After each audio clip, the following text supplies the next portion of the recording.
This is the story of Devyn Michaels. Tracy Tavares was born in New Mexico. Growing up, she suffered from sexual abuse by the hands of her mother's boyfriend, Robert Baker. Now, Robert was convicted of these sex offenses, but as Tracy got older, she ended up marrying Robert. He then introduced her to the adult film industry. She moved to San Fernando Valley. Her screen name was Nikki Fairchild, and from the year 2000 to 2012, she did over 140 adult films. Now, around 2012, she was seeking a clean slate. Her and Robert had divorced. She had retired from the adult film industry, and she had legally changed her name to Devyn Michaels. That same year, she had married her then boyfriend, Jonathan Willett. 47-year-old Jonathan is an entrepreneur born in Tokyo, Japan. He had two older children from a previous relationship. His family settled in Las Vegas, Nevada around 1995, and he was very popular in Vegas. He sold timeshares on Vegas Strip for 20 years.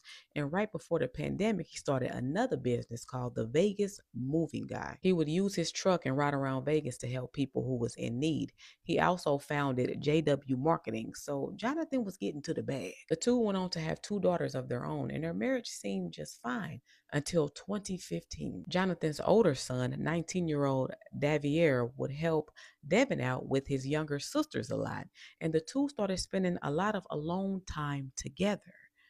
Maybe too much alone time together because the two crossed that boundaries. Yes, Devin started sleeping with her husband's 19-year-old son, mind you. She's 36 at this time. Jonathan and Devin didn't get a divorce until 3 years later in 2018. As soon as Jonathan moved out, his son, Davier, moved in, but he's playing it like, I'm just going to live with my stepmom, help her take care of my sisters, this and that. But he not only took his father's ex-wife, he moved in. They're in a full-blown relationship, but they took it a step further. In November of 2021, these two got married. And Devin was happy. She loved their family dynamic, but it was short lived because in October of 2022, when she dropped her two girls off to daycare, the daycare worker noticed a bruise on one of the girls' legs. The worker immediately reported it to CPS, and when CPS questioned Devin about it, she admitted, yes, me and my husband, who is Davier. Mind you, the girls are calling Davier their stepfather. He's their brother. But she admitted to CPS that she had whooped the girls for drinking apple juice or something like that. But they took the girls away from her ass in November of 2022 and put them in the custody of their father. Now, even though Devin loved his little girls, he didn't love the fact that they were away from their mother like that. So he figured they needed a better family dynamic. So he said, I'm just going to move back in the house with Devin. And he gave her a call and said, I'm just going to move back in because we got to get these kids situated. Now, Davier is panicking because not only is him and Devin in a relationship, they're married. So in early 2023, he told his father. He told his father that him and Devin were not only in a relationship, but they were a married couple. And Jonathan is shocked by this. His flabber is gasted. But in May of 2023, Jonathan like, you know what? I don't give a fuck. I don't give a fuck. I'm trying to get my daughter's lives stabilized. Davier, I'm moving in. You gonna have to get out. And Devin is low-key furious about this. She's agreeing, but she not really agreeing. She felt if Jonathan moved back in, it would destroy her marriage with Devier, but the plan was already in action. By the time August had rolled around, Jonathan was already packing his stuff, preparing to move. And Devin called Jonathan on August 6, 2023, saying, you know what? I'm going to help you pack. Jonathan was living with his mother at the time, and Devin arrived at the house around 8 p.m. to help put stuff in his moving truck.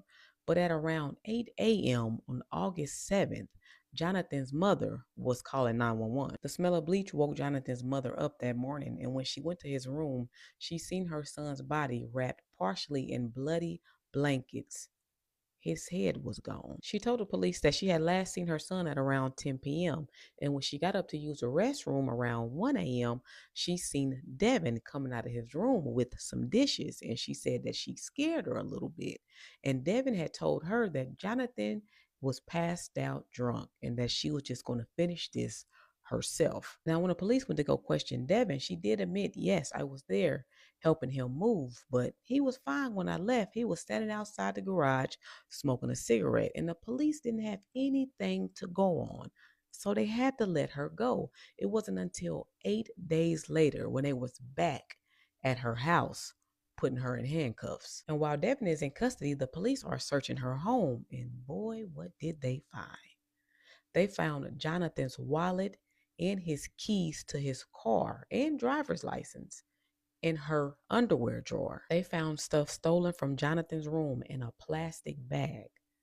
The knot tied on the bag had Devin's DNA on it. They also found his bloody cell phone outside of Devin's home under some rocks by her car. With that overwhelming amount of evidence presented to her, she just went on and confessed.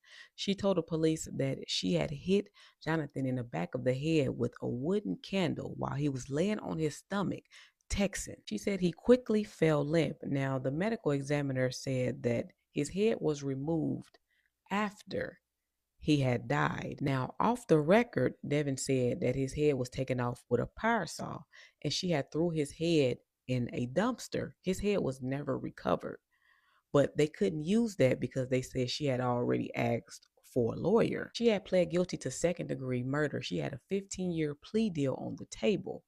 She took it, but then recanted her whole statement. She said, you know what? No, I don't want to do this.